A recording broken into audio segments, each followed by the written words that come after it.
आपण प्रत्येकजण आपापली एक विशिष्ट महत्वाकांक्षा बाळगून आयुष्य जगत असतो.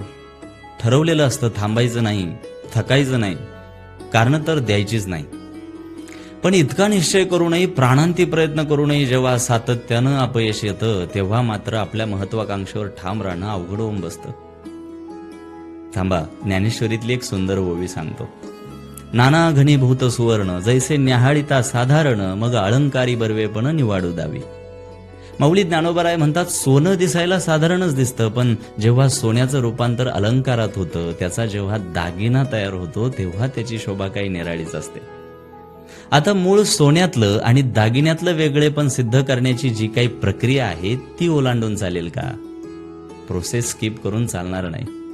पायऱ्या आहेत, त्या चढाव्याच लागतील. संयमानं, आत्मविश्वासानं चालत राहा. चांगला दागिना तयार व्हायला वेळ लागत असतो.